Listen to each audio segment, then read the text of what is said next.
acknowledge the traditional owners of the lands on which we meet tonight, the Whadjuk people of the Noongar Nation. Pay my respects to elders past and present, and acknowledge their enduring connection to land and waterways. So Australia is engaged in an energy transition and is working towards 2030 climate targets. To succeed, we need more renewable generation, more investment in networks and mechanisms to firm generation and storage and help keep the grid stable. These technologies require large quantities of copper, nickel, bauxite, lithium and rare earth minerals, just to name a few. There's no net zero without mining. So a significant part of the overall net zero challenge is how to decarbonise the mining sector. This also requires a range of technologies. Today, I'm going to share a little about how EDL has been working with customers to optimise renewable energy supply and some of our recent projects to support the mining sector as well as remote communities. My name is Geoff Hobley. I've been working in the energy industry for over 20 years. And I've been with EDL's remote energy business for the last 12 years. So who's EDL?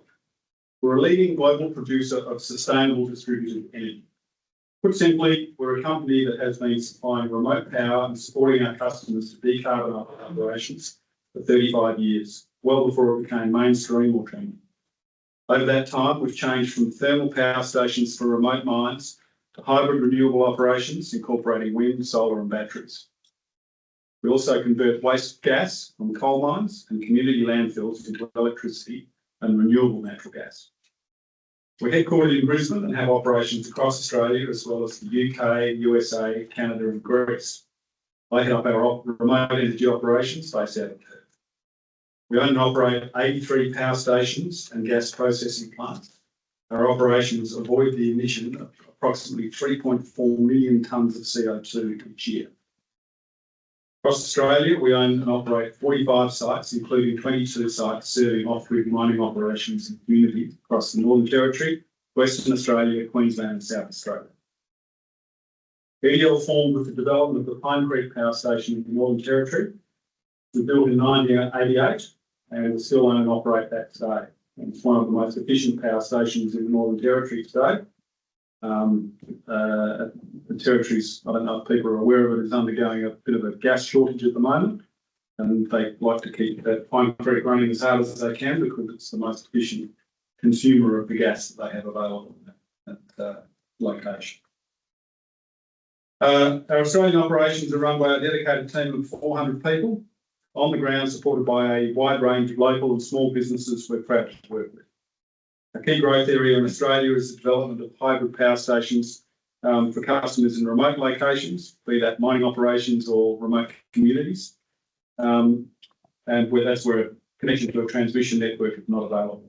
And in the United States, our focus is on development of renewable natural gas or biomethane. We've recently built 5 RNG facilities in the US, and we're ramping up production to more than 7 petajoules of pipeline quality RNG each year. Talk about that at the end.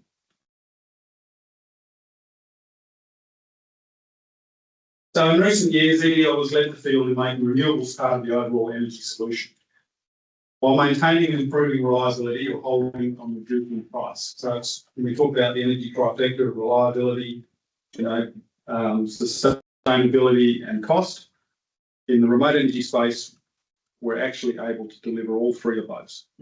Because of the unavailability of established energy infrastructure and the high cost of establishing new energy infrastructure, renewables are the lowest cost of the solution. Oh, the nuclear? This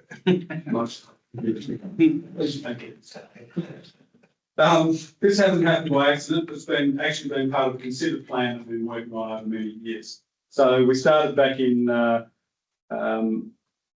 2016. We started purchasing some off-grid, some grid-connected and off-grid established renewable assets. So we've got a solar farm at Weipa and a couple of wind farms down in Victoria and New South Wales. And the purpose of purchasing those assets was to dip our toe in the water and understand how renewables work, what the economics of them were, and what we needed to understand to develop further. The game changer for us came with the development of the Cooper Pedy project in 2017.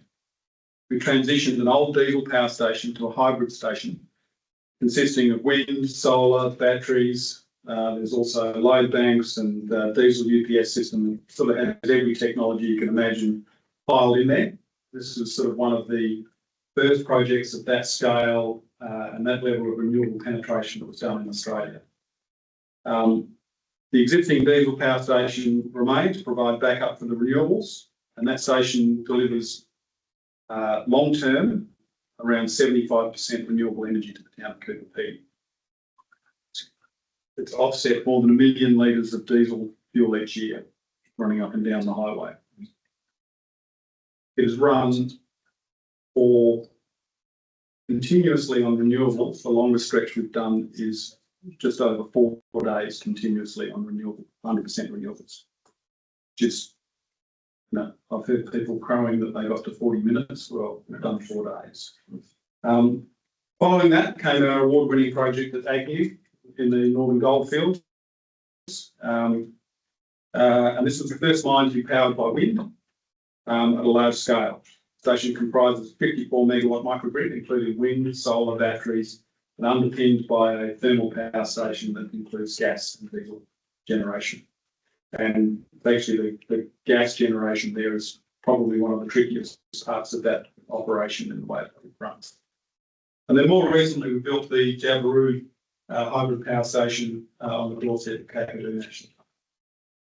We've seen demand for hybrid renewables really increase exponentially in recent years, and it's fair to say the transition to renewable energy is being led in the remote space, happening far more quickly than anyone anticipated. And all power solutions that we develop in the remote space today include a significant renewable component because that is the most economic solution. They're far more cost competitive than 100% fueled, fossil fueled project. They're more sustainable and they're more reliable. Far more reliable. So I want to talk a little bit about what is driving customers to move to renewables.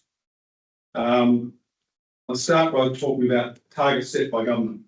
In 2022, the federal government legislated Australia's greenhouse emission reduction targets.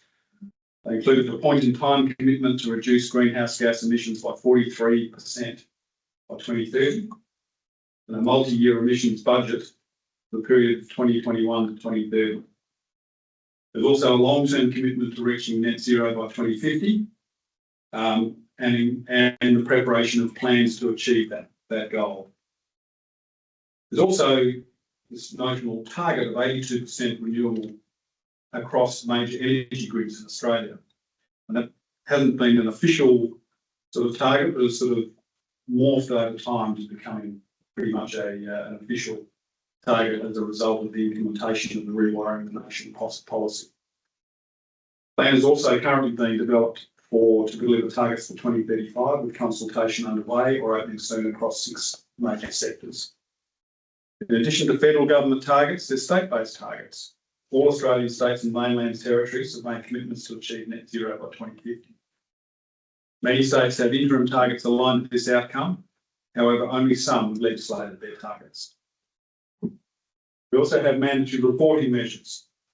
We measure things in order to understand and control them, and this is exactly what the NGAS scheme was all about. The scheme was introduced in 2007 and heralded that emissions targets abatement schemes were coming down the pipeline in the energy industry. Over time, of course, we saw that happen, and we can expect to see more changes in future as we continue to measure our progress against the targets that are being set, and the measures that are being put in place will need to be adjusted to increase the incentive upon industry to hit those targets. For this year, organisations also need to start reporting on exposure to climate-related risk as part of their financial accounting. It remains to be seen what future actions will flow from that new report. The safeguard mechanism is the main emissions scheme applying to large emitters. This mechanism was initially designed to put a cap on emissions. It's capped the emissions and everyone was allowed to emit up to that point. Recent reforms have now seen that cap starting to decline by 5% year on year. The key message here is that when we're thinking about any of these measures, any of these mechanisms, they're not static. They are being changed, and they're being changed in one direction. That direction is also bring down the level of carbon emissions in the country. Shareholder activism. Investors are generally seeking to invest in companies and industries that are responding to climate risks and are actively managing their carbon emissions. Whether this is driven by ethical considerations or by recognition of the risk that's associated with unabated carbon emissions is immaterial. The fact is, investors, capital is moving in one direction. Superannuation funds are major drivers in this direction. Major source of equity investment, these major shareholders are some of the most active in their demands for action on emissions. Financial institutions are also moving. The Glasgow Financial Alliance for Net Zero, or GFANZ, now has over 600 members worldwide committed to a transition to net zero. On the ground, we see major banks limiting finance to fossil fuel projects. For some, this extends to the facilitation of bond financing also. It's becoming harder to get finance fossil fuel projects. As it becomes harder, it becomes more expensive. The economics tipping more towards renewables. Banks are also requiring large emitters to provide transition plans and are establishing. Drop out to them. Battery. Battery. It's all right. Can people still hear me? Yeah. Yeah, fine. But the online people can't. Oh, is that cut out for them, is it?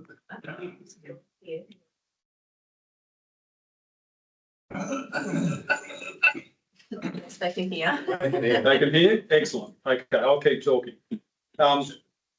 Banks are also requiring large emitters to provide transition plans and are establishing specific funding for sustainable or low carbon projects. So with that. Importantly, membership of GFANZ also includes insurance providers. We can expect that insurance availability for large emitters will also become more difficult. ASIC has provided strong guidance on greenwashing and also undertaken successful enforcement actions in civil proceedings, including against superannuation and investment firms. The actions taken in this arena are only getting tighter each year. What is acceptable practice today may well be considered unacceptable in the future.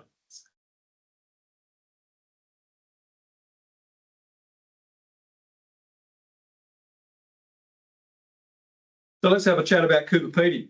Coober Pedy was originally a diesel-fired power station. In 2015, we commenced the development of a renewable hybrid solution for the town. This involves significant funding from ARENA, an agreement from the South Australian Government and the District Council of Coober Pedy. We first started assessing the project. When we first started assessing the project, we'd envisioned that it would involve a large solar component and a small wind component. But as we started to measure the available resources, we discovered that the wind resource, particularly overnight, favoured an installation of a larger wind component in the generation mix and a smaller solar component. And being diagonally opposed, it allows for a very high level of renewable energy delivered to the town without the need for large battery storage. EDL worked with Intura, it's a hybrid power supplier owned by Hydro Tas, to develop the project. This was effectively the next stage of development from their King Island project that they did in Bass Strait previously. Intura supplied the control system that balances renewable power sources with the diesel power and ensures the reliability of the town. As I said before, it involves a number of technologies, some of which we simply no longer use in our hybrid projects due to the rapid improvement in technology and battery and inverter technology. So we've got the diesel power station, wind turbines, solar panels, batteries, there's a diesel UPS, and there are load banks. As I said, the project delivers around 75% of total energy from renewable sources over the long term. Power station can operate on 100% renewables, which is what we call zero thermal or ZDO, zero diesel operation. And as I said, the longest we've done is 97 hours, but just over 4 days. When it was developed, the Coober Pedy project set a benchmark for renewable hybrid projects, and we continue to learn from it today. You know, as with any power project, you know, things don't always work 100% of the time, and when things aren't working quite right, that's where you learn the biggest lessons about how to improve things in the future. The important thing about this project is to note that it required very significant ARENA grant funding to be commercially viable. And that changed very rapidly after this project.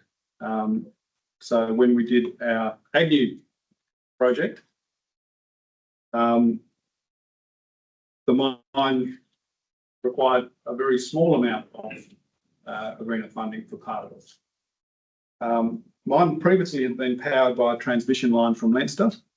However, the customer was seeking a more reliable power solution and one that had a renewable component, and they could tout their sustainable attributes to the market. So at Agnew, we integrated wind and solar with the thermal station and battery on site to optimise the use of renewables. Because of the capabilities of the battery inverters, we no longer needed to use load banks or the diesel UPS that we've deployed at Cooper Pedy. So it's a simpler solution. There's less parts to break. Less parts to break means that it becomes more reliably able to deliver its renewable components. This project delivers just over 50% of renewable energy over the long term. It's not designed to run zero thermal. The best we'll do over a day is about 82% renewable out of this site. And we could probably do a bit more, but it's just the mine site did not want to rely 100% on renewables. They wanted to have the backup of having some thermal power running all the time. Project was delivered in 2 stages. Stage 1 was the thermal and solar component, and that required no ARENA funding. Stage 2 included the wind and batteries, and that required a level of ARENA funding, but much lower than what has been involved in the Cooper Pedy project. And most importantly, the outcomes of these projects have aligned very closely with the energy modelling that we did beforehand. Yes. When you said solar and thermal, are you talking fossil fuels level? Yes. Yep. So there's a gas and diesel power station that sits underneath the renewables. So by ARENA funding, you mean ARENA low interest loans, don't you? Or are they actual grants? Grant money, yes. Okay.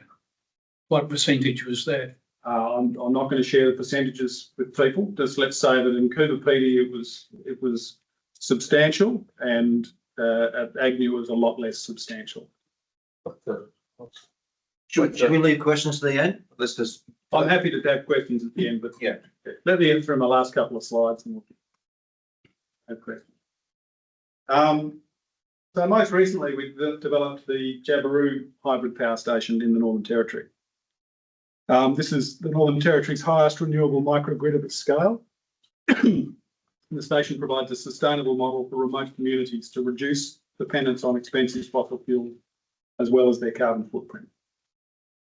Previously, Jabiru relied on 100% diesel electricity supplied by the Ranger uranium mine, which ceased operations in early 2021. The power supply from the mine was also very unreliable. So whenever the mine power station had a wobble, they would trip the town rather than trip the mine operation.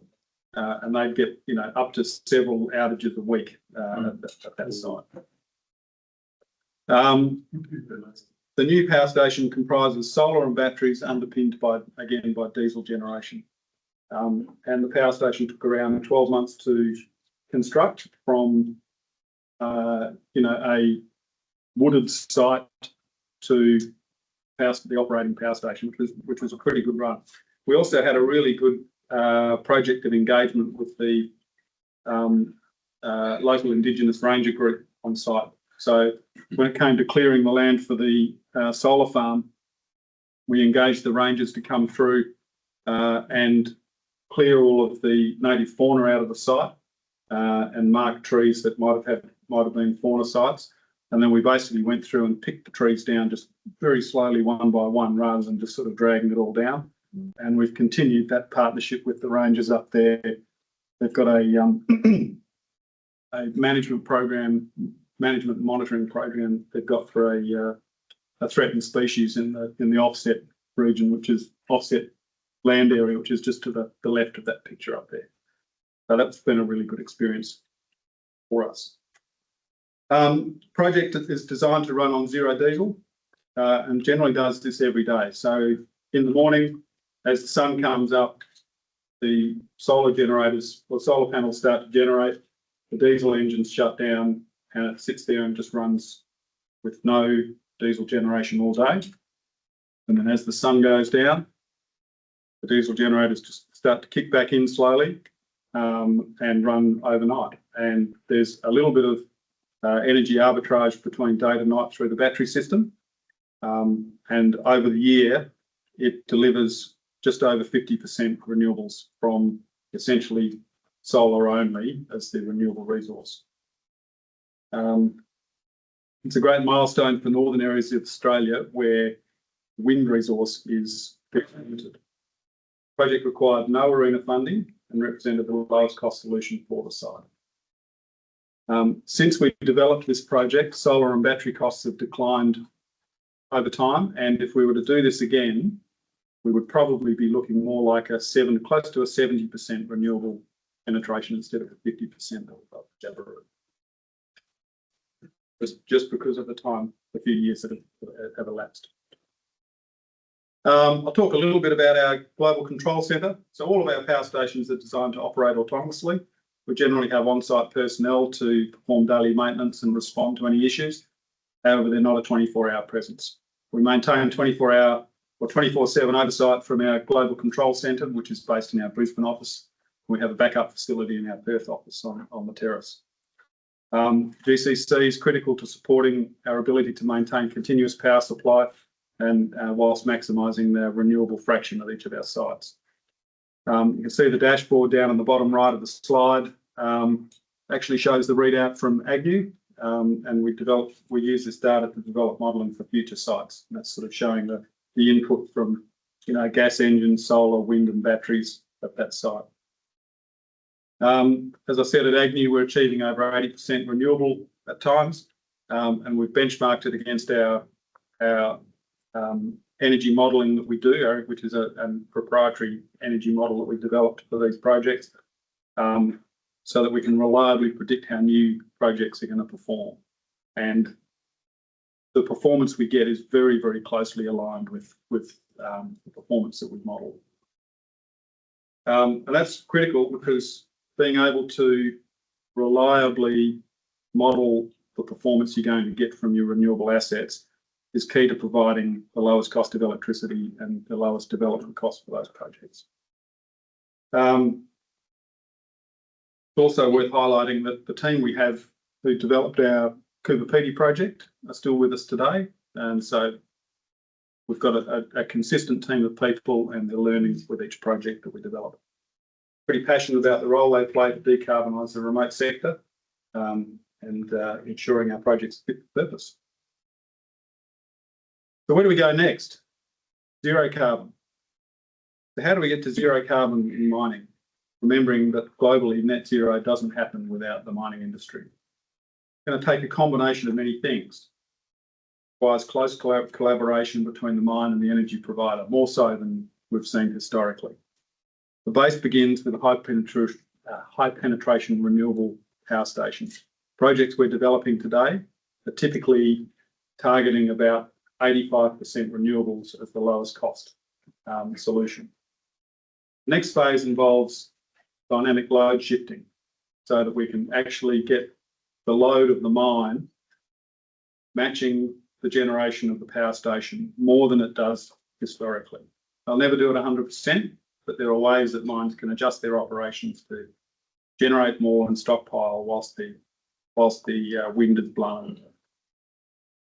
We're also starting to see electrification of mine loads, including replacing diesel drives with electric motors improves efficiency and utilisation of the hybrid power solution. There's also going to be electrification of vehicles. There's whole conferences and fields of research done on how this will work. You know, it's really pretty fascinating to watch how that will develop over the coming, you know, decade, I think, to see how mines are going to transition to electric fleets. And one of the final pieces on the pathway is renewable fuels. All of those pieces put together will not get you to 100% renewable.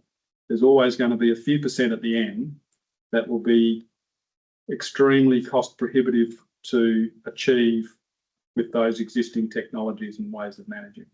And this is where renewable fuels can close that gap until such time that other technologies become lower cost and more. So they can deliver, renewable fuels can displace fossil fuels in processes that are difficult to electrify, and they can displace fossil fuels in that final sort of 5% of thermal power generation. And this is what we're doing in North America at the moment. So EDL's been in the US since 1997 and Canada since 2017. Got a team of about 165 employees supporting our operations over there. And we've been taking waste gases and generating power or transport fuel for decades. Historically, our landfill gas facilities in North America have been used to produce electricity. But in 2020, our US operations leveraged our landfill gas to electricity business to expand into the renewable natural gas space, or RNG. Since then, we've made major investments in producing RNG, and we've got five producing plants over there at the moment. And as those plants are ramping up to full production, we'll hit about 7 PJs per year of production. Originating from methane, RNG is derived from organic waste. It's rubbish, decomposing rubbish, basically. And then we process that up to pipeline quality standard. The benefit of capturing that methane is twofold. Obviously, methane that escapes to atmosphere is an extremely potent greenhouse gas, up to 28 times more potent than CO2, and we want to capture that and do something beneficial with it rather than allowing it to escape to atmosphere. Secondly, RNG displaces fossil fuel, which stays in the ground.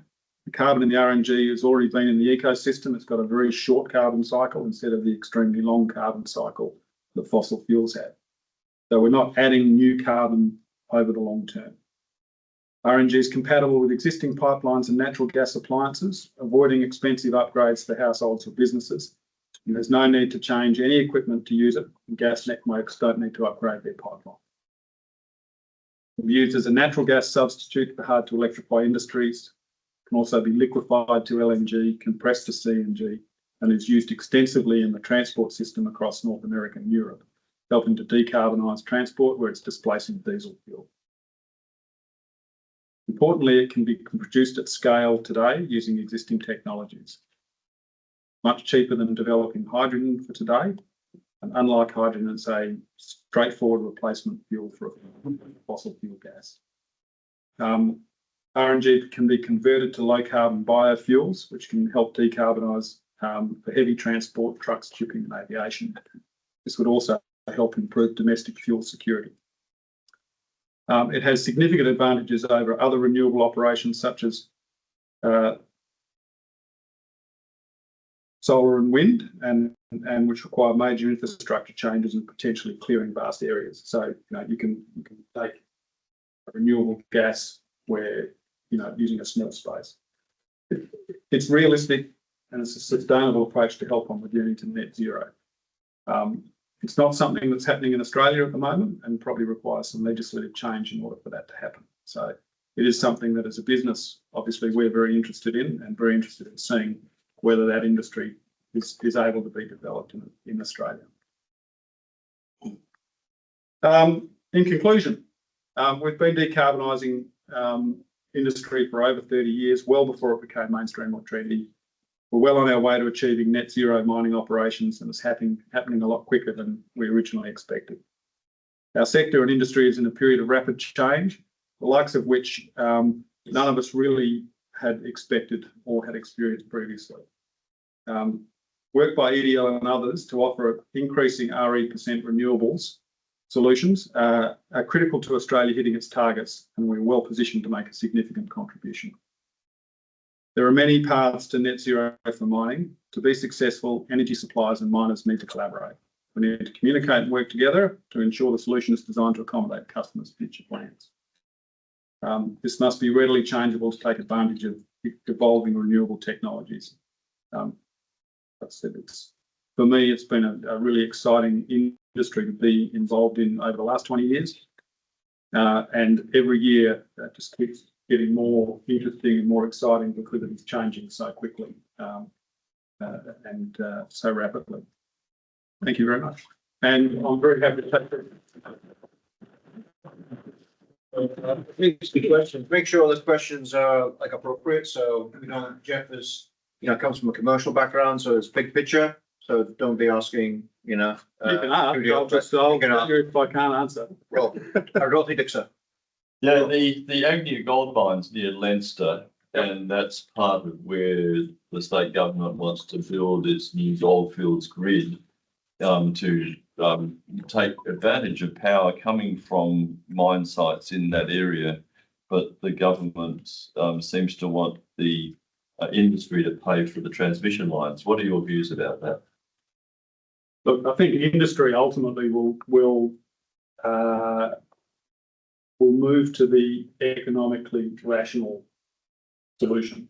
So, you know, if it is economically rational to hook up to a grid that is supplied from someone else, and within that economics will come the questions around who gets cut off first. If there's an interruption to power and things like that, then they'll do it.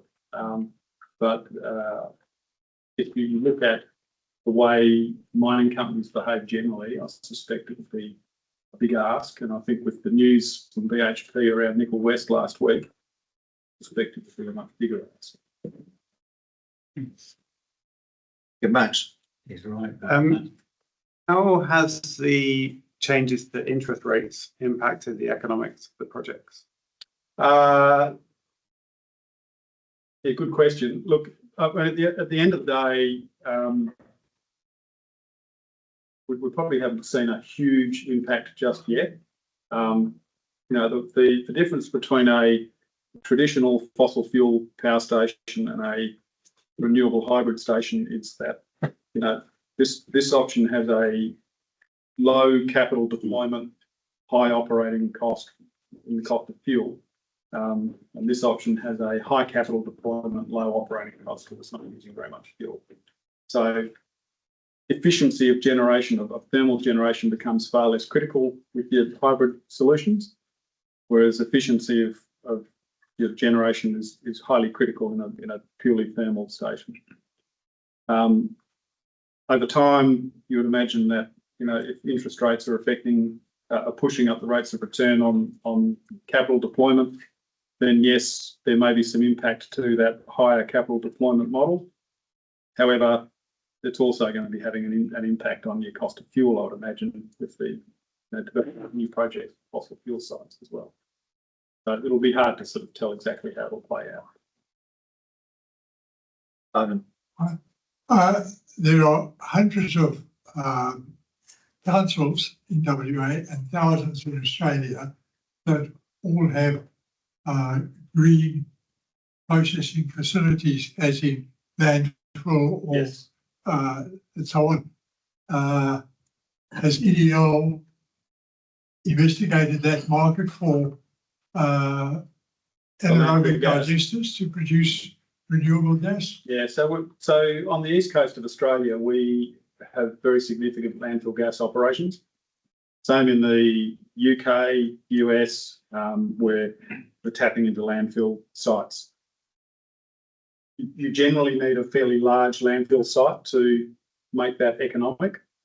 The smaller sites tend to be a bit more challenging in terms of the economics of the conversion. And if you're talking about anaerobic digestion, we historically, as a business, tried to be a leader in development of anaerobic digestion and nearly broke the company. So for a long time, it's been sort of a dirty word at EDL, but it is something that we're looking at today. But again, rather than trying to develop something ourselves, we probably look to buy an established project, probably in the UK. Again, learn about the technology, understand it better, and then look how we can deploy it further. India has 1.2 million anaerobic digesters. Question, yeah, On the picture showed of the RNG. Yeah. That wasn't using landfill. It was using a process plant where you put it in and you have anaerobic digestion. was it? No, I don't believe so. No. Is it connected? Yeah, so those Are they sites will be connected located. to- They'll be located next to a landfill site. Oh, I see. All Yeah. right. And so I couldn't see it. all of the things you're seeing there Yeah, are I just the collectors coming together. various chemical beds and processing plant to wash the gas, Machine clean all scrubbing, the that sort of stuff. clean all the- All right, yeah. Because I was looking for rubbish I out was looking for all the heaps of rubbish. of landfill. No. Can't see it. What's the outcome in terms of unit cost to the end user when you have a hybrid solution versus diesel? What would be the alternative? How long's a piece of string? So for each site that we look to build a power station at, there will be a unique set of economics that apply to that site. So there'll be a level of solar resource, a level of wind resource that's available.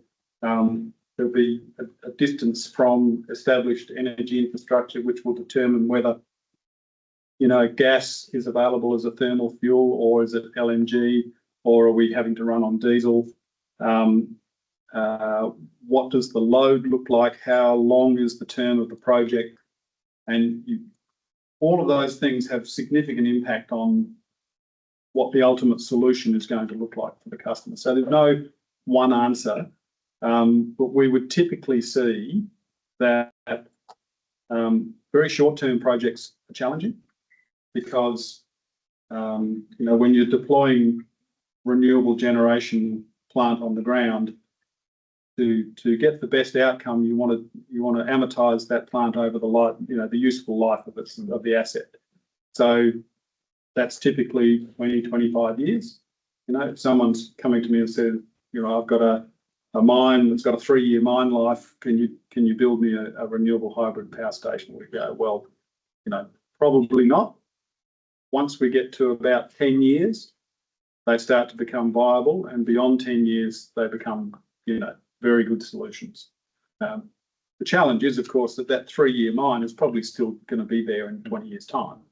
But often the developers of those small mines they don't have the capital available to drill out and understand the resource to develop that. And that, honestly, is going to be one of the challenges in the mining industry in the future. Is I think you'll see some of those smaller players being seriously challenged in getting new projects up. You might see quite a lot of consolidation of those assets into larger mining companies that are better able to support that sort of development. So presumably all your contracts with your clients are underpinned with a power purchase agreement. Is that Yes. generally the arrangement? Yes. Just so everyone understands that. Question in the back there, yeah, let's jump in here. Yeah, for your Australian projects, which project the battery requires, the most cycled? Yeah, how you satisfied with the battery deployment? Where they got made, So Jabiru probably cycles its battery the most because it's getting a daily cycle of the battery. So most of these sites, for people who don't understand, batteries at hybrid power stations are not generally, we're not storing sunlight in the day and running it overnight. They're actually used just to balance the generation in the moment and maintain power quality, ensure that the microgrid operates smoothly. If the generation were to suddenly drop off, those batteries are capable of catching the load and keeping the customer happy. But that's not the really intended purpose of it. At Jabiru, it is a bit different. So that is actually designed, if you think about trying to hit 50% or more renewables with solar as your only resource, solar doesn't actually run 50% of the time. You know, it's sort of got to get up in the sky in the morning, and then it's going down in the evening. So it's a challenge in meeting that. And so there is a need to store the solar energy during the day and recover it overnight. Questions? Yeah, Ross. Yeah. I mean, it's interesting to see that you've come out with a lot more wind than solar. There in those remote sites, we made a similar conclusion in 2016. Yeah. A group of us here in this room modelled the Swiss and came to a similar thing in 2016, so 8 years ago. So yeah. Question: have you looked at pyrolysis of woody biomass to get bioliquids with syngas? We probably have. We have a new technology group in our Brisbane office that looks at everything. It really they keep their eye on sort of every type of technology and models them as to whether they are near, whether they're sort of on the horizon or sort of over the horizon in terms of the phase of their development. And as we are monitoring each of those technologies, we're sort of looking at where we're going to be moving as a business next. EDL is really, people have tried to describe us in a lot of different ways, but I'd like to think that we're actually a niche business. We're always looking for that next niche that no one's in. What can we do? Where can we sort of lend our technical expertise to? And it's we don't have one big thing we do. We've got a whole pile of little things that we do, and some of them are really, really interesting. So, Oh, Louise. A question from Alan May online with regard to potential projects in the US. Is geothermal power potentially more viable than solar or PV? I'm not able to answer that. Sorry, I'm not across that. So probably fair to say you're an energy provider rather than a technology development company. Is that right? You've had your fingers burnt in the past. Yeah, we don't. Yeah, we have. We used to be sort of bread in the shed, trying to develop things, and we had some success with that. Certainly in the landfill gas generation, getting cat engines to run on landfill gas. But we've also had our fingers burnt, and today we really look for mature or close to mature technologies and how we can apply those technologies in innovative ways. Wayne at the back there. Is hydrogen a credible fuel? Hydrogen's very challenging. The opportunity. The best I'll say about it. We a few years ago, every state government in Australia was throwing money at hydrogen. WA government doesn't throw money at anything. But we do have an answer for hydrogen. What happened there, Joe? We funded EDL to do a feasibility study. It did. And I said, we should get some of that money and have a look. If for no other reason than if we don't, someone else will. And a lot of people did. A lot of people did projects of various shapes and sizes. We employed a hydrogen expert who worked with us for a number of years, and she liked to say hydrogen is the fuel of the future, and had been the fuel of the future for the last 30 years. I think it remains the fuel of the future. The opportunity is to decommission oil and gas and sequester the CO2 that's produced, and pressure, like right now, 60% of the oil fields or gas fields are going to not be cleared because it doesn't have pressure maintenance. So, any other questions from the audience? Peter? In terms of business model, EDL is more of an EPC, or do you all actually manufacture a lot of that equipment that you're showing on that slide? We tend to contract the construction out. So we are a business that looks to deploy capital in the form of assets that we operate. And so we'll take the operational risk over the life of those assets.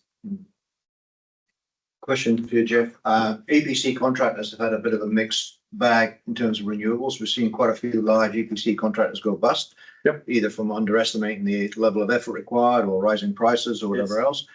How do you manage that risk as EDL, because it's not in your interest for, you know, for companies to go broke from underneath you. So how do you generally manage that risk? It's certainly not in our interest for suppliers to go broke. No. And it has been a challenge, not so much with renewable suppliers, Right. but with general EPC contractors. It has been a challenge to find parties that we can work with long term. Yeah. Right. And it remains a bit of a challenge today. And is it generally the contract model? You assume a lump sum contract model, or you adopt? We used to look at, you know, getting a full EPC wrap on a project. The thermal station at Agnew was a EPC wrap. Yeah. Today, the commercial complexity of what we do, because we're recognising that EPC contractors are struggling Right. to deliver that and work with that, we find that commercially, not only technically, these projects become very, very complex, but commercially they're very complex as well. We end up with a large number of contracts that we end up managing to ensure they all align and come together smoothly. Interesting. Right. Yes. Yeah. Yes. Sorry, Geoff, you explained well before, right? So very different concept. Let's say diesel power station, high operational cost, lower capex, opposite to the renewable system now, where you high in capex and lower opex. So you said that the trend is going to go to an 85 plus penetration, which means that the capital will still growing. Yes. Right? So what's in your view, watching the future? What's the most challenging part in trying to contain that increase in capital? Well, I think we've seen, you know, if you look at the cost curve of solar over time, the cost curve of solar has come down drastically. You know, I don't know why the government wants to spend so much money in trying to get cost of solar down further. I mean, I think that we're better off spending money trying to decrease battery costs or something else myself. That's my personal view. If they're going to deploy taxpayer money, but so I don't necessarily think that the capital cost has gone through the roof to get these higher penetration projects. What's happened is for the capital you're deploying, you're getting a much higher return from them. And that's why, and as the more you do that, the cheaper it gets, you know, and you know, there are also a lot of operational complexities to deal with as well. There's a project we've been working on at the moment that you know, was planned to deliver around 85% renewables, and would run 100% renewables for about 70% of the time, and that's kind of, you know, where we're at the moment in terms of in the investment, what between the solar, the battery, the wind, or the, let's say, construction civil, which one is the most complicated one in Australian base to maintain? To try to contain in terms of investment. Batteries are still where I think that, you know, if you could deliver lower cost in batteries, you get the best bang for your buck at the moment. Yeah. Yes. Yeah, talking about battery, your Jabiru project, what's the load look like, and why the solar power is 3.9 and the battery is 3.9? Usually when we do the sizing, the battery will be a little bit lower than the solar power. Yeah, and the battery is larger there simply because of the need to, like when you buy batteries, you're usually buying the storage volume and the capacity of them are similar. They tend to come in package sizes. And it's because of the need to for that energy arbitrage from day to night that we're doing that. So the battery, you know, it does a full cycle, not 100% to zero, but, you know, there's an operating range that batteries are comfortable to work within, and we cycle that every day. So. Yeah, Rob? Yeah, you've got a whole bunch of generating assets in the Kimberley that are coming to end of life, and Horizon Power has said that they're called for tenders for a high renewable penetration in those areas. Is your company going to tender for that, given that you've got some assets already that you could leverage, perhaps? We are. Look, I'm not, without giving anything away, we're already there. Yeah.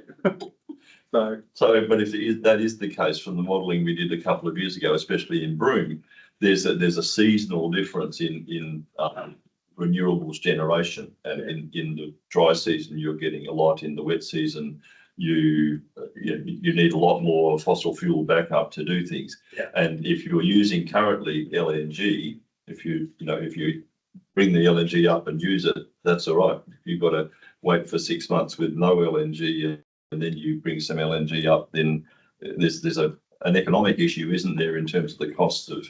Yeah. I mean, the economics of each fuel type are different, and when we look at each project, we model all of those parts separately. So, Last question, yeah. Yeah, in the industrial sector, some 50% of the energy they use is in the form of heat. Are you doing, these mining places, do they use much heat? So a lot of the mines that we're operating at, some of them do have a process heat load. We at some of our sites, we produce steam as well as electricity. None of the hybrid stations we're at the moment are producing have a significant heat load. So it is a question as to how you would deliver that heat load. Yeah, and also, cheaper to store heat than to store electricity. Yes. Yeah, but it is cheaper to store heat. A lot of the heat storage technologies are quite efficient at storing electricity as heat. They're generally very inefficient in returning that heat back as electricity. So you want to have a heat load in order to do that. Yeah. Any other questions? Ben, last one before we wrap up. Well, I'm wondering why they were quite so wind heavy, and were you able to source refurbished, relocated wind turbines at a lower cost? Is that one of the reasons why? No. So all the assets we've purchased at these sites are new. So you typically, in a hybrid location, you will over-install the capacity of your renewables. And it's cheaper to over-install the capacity of your renewables than it is to look at running your thermal plant harder. There's a level of over-installation that makes sense. Make the same conclusion. That's a pretty high level of over-installation. So any other questions online, Louise, or should we wrap it up here? No, good. All right. Okay, thanks everyone for running for here. Thank you.